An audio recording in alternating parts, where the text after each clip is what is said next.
ডিমের একবার এই রেসিপিটা বানিয়ে খেয়ে দেখুন। খেতে কিন্তু অসম্ভব স্বাদের হয় বন্ধুরা।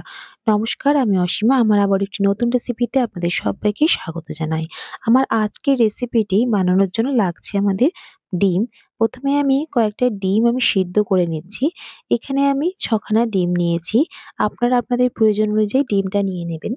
৬ খানা ডিম দেখুন ভালোভাবে সিদ্ধ করে তুলে নিয়েছি, খোলা ছাড়িয়ে রেখেছি। আর নিয়েছি এখানে ফুলকপি। ফুলকপির ফুলগুলোকে আমি খুব ছোট, ছোট করেই কেটে নিয়েছি। সামান্য একটু জল দিয়ে, সামান্য নুন আর হলুদ দিয়ে একটু ভাবিয়ে নেব।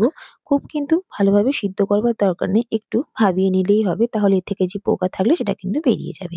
এদিকে ডিমগুলোকে ভালো করে খোলা ছাড়িয়ে আমি ঠিক এইভাবে কেটে নিয়েছি। মাঝ বরাবর ২ ভাগ করে কেটে নিয়েছি।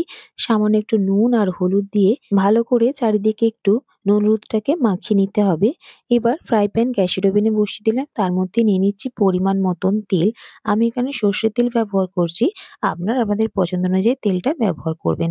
তেলটাকে হাই হিটে গরম করে গ্যাসের আঁচটা মিডিয়াম করে দিয়েছি। একে, একে ডিমগুলোকে আমি ভেজে নিচ্ছি। ১ম এ কিন্তু ঠিক এইভাবেই উল্টে ডিমগুলোকে ছেড়ে দিতে হবে ফ্রাই প্যানের মধ্যে। তারপরে কিন্তু আস্তে, আস্তে নাড়াচাড়া করে ডিমটাকে একটু লালচে, লালচে করে ভেজে নেব। খুব বেশি কিন্তু ভাজবার দরকার নেই। এক পিঠটা হয়ে গেলেই অপর পিঠটা উল্টে দিলেই কিন্তু হয়ে যাবে। ঠিক এইরকম করে ডিমগুলোকে ভেজে আমি তুলে নিচ্ছি অন্য পাত্রে। আচ্ছা বন্ধুরা, আমার রেসিপি যদি আপনাদের ভালো লাগে অবশ্যই একটা লাইক করে দেবেন। আরো যদি ভালো লাগে আমার চ্যানেলটিকে সাবস্ক্রাইব করে নিয়ে আমার পাশে থাকবেন। ডিমগুলোকে আমি তুলে নিচ্ছি। আর ওই তেলের মধ্যেই কিন্তু আমি রান্নাটা করে নেব। খুব একটা বেশি কিন্তু তেলেরই প্রয়োজন হয় না। যদি চান আপনারা কিন্তু এখানে কম তেলেও রান্নাটা করে নিতে পারেন। এইভাবে একবার রান্না করে দেখবেন, ডিম খেতে কিন্তু অসম্ভব স্বাদের হয়। ডিম ভেজে তুলে নিয়ে যেই তেলটা ছিল সেই তেলের মধ্যেই আমি ফুলকপিগুলোকে ভেজে নিচ্ছি। ফুলকপিগুলো কিন্তু একটু লালচে, লালচে করেই ভেজে নেব। ঠিক এইরকম দেখুন আমি লালচে করে ভেজে নিচ্ছি। ফুলকপি ভাজবার সময় কিন্তু এখানে বেশ ভালোভাবে যেন সিদ্ধ হয়ে যায় সেইরকম ভাবেই কিন্তু ভেজে নিতে হবে। ফুলকপিগুলোকে ভেজে আমি তুলে নিয়েছি। এবার ওই কড়াইয়ের মধ্যে দিয়ে দিচ্ছি একটা বড় সাইজের পেঁয়াজ কুচি।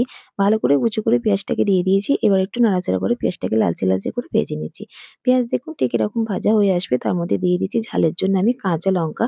এখানে বেশ কয়েকটা কাঁচা লঙ্কা ছোট, ছোট করে কুচিয়ে নিয়েছি। আপনারা চাইলে কিন্তু এখানে গুঁড়ো লঙ্কাটাও ব্যবহার করতে পারেন। দিয়ে দিলাম সামান্য একটু লবণ। এতে পেঁয়াজটা খুব ভালোভাবে তাড়াতাড়ি ভাজা হয়ে যাবে। দেখুন পেঁয়াজ এখানে বেশ ভালোভাবে ভাজা হয়ে এসছে। এবার আমি ২ খানা বড় সাইজের টমেটো কুচি দিয়ে দিয়েছি। টমেটোর পরিমাণটা এই রেসিপিতে একটু বেশি ব্যবহার করলেই ভালো লাগে খেতে। টমেটোটা দেখুন বেশ ভালোভাবে নাড়াচাড়া করে নিয়েছি। টমেটো অনেকটাই কিন্তু নরম হয়ে গেছে। এই পর্যায়ে আমি দিয়ে দিচ্ছি ১ চামচ আদা রসুনের পেস্ট। আদা রসুনের পেস্টটা খুব ভালো করে নাড়াচাড়া করে নিতে হবে। যতক্ষণ না পর্যন্ত এর কাঁচা গন্ধটা চলে যায় ততক্ষণ পর্যন্ত নাড়াচাড়া করে ভালো করে মসলাটাকে আমি ভেজে নিচ্ছি। দেখুন ভালোভাবে ভাজা হয়ে গেছে, বেশ কিন্তু তেলও ছেড়ে এসছে। এবার একে, একে আমি গুঁড়ো মসলাগুলো দিয়ে দেব। ১ম এ দিচ্ছি ১/২ চামচ ধনের গুঁড়ো, ১/২ চামচ জিরের গুঁড়ো, ১/২ চামচ কাশ্মীরি লাল লঙ্কার গুঁড়ো আর দিয়েছি এখানে হলুদ। ব্যাস সবকিছুকে এবার ভালো করে নাড়াচাড়া করে কষিয়ে নেব। সামান্য একটু জল দিয়ে দেব যেহেতু মসলাটা নাহলে পুড়ে যেতে পারে। সামান্য একটু জল দিয়ে ভালো করে মসলাটাকে কিন্তু কষিয়ে নিতে হবে। একবার এইভাবে ডিমের রেসিপিটা বানিয়ে দেখতে পারেন। খেতে কিন্তু অসম্ভব স্বাদের হয়। ডিমের এই রেসিপিটা লুচি, রুটি, পরোটা, প্লেন রাইস এবং ফ্রাইড রাইস সবকিছুর সাথেই খেতে কিন্তু অসাধারণ লাগে। খুব ভালো করে মসলা দেখুন কষিয়ে নিয়েছি। মসলা থেকে বেশ ভালোভাবে তেল ছেড়ে আসবে ততক্ষণ পর্যন্ত কিন্তু মসলাটাকে ভালো করে কষিয়ে নিতে হবে মিডিয়াম আঁচে। মসলা থেকে ভালোভাবে তেল ছেড়ে এসছে, এবার দিয়ে দিচ্ছি পরিমাণ মতন জল। জল দিয়ে আবারও ভালো করে নাড়াচাড়া করে নিচ্ছি। ব্যাস এবার একটু বলক আসলেই আমি দিয়ে দেবো এখানে ফুলকপিগুলো। আগে থেকে যে ভেজে রাখা ফুলকপিগুলো দিয়ে দিচ্ছি।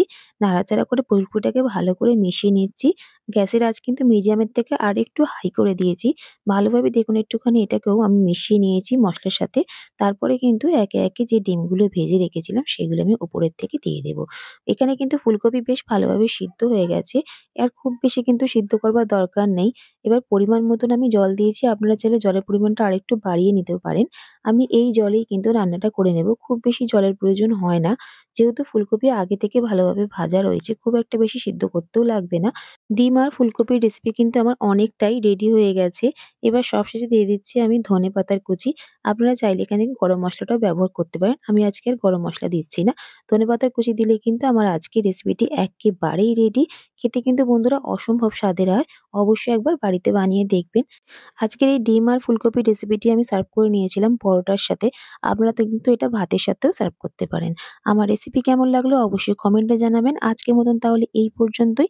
আবারও খুব তাড়াতাড়ি চলে আসবো অন্য কোনো রেসিপির সাথে। ভালো থাকবেন, সুস্থ থাকবেন। অবশ্যই যদি রেসিপি ভালো লাগে চ্যানেলটিকে সাবস্ক্রাইব করে নেবেন।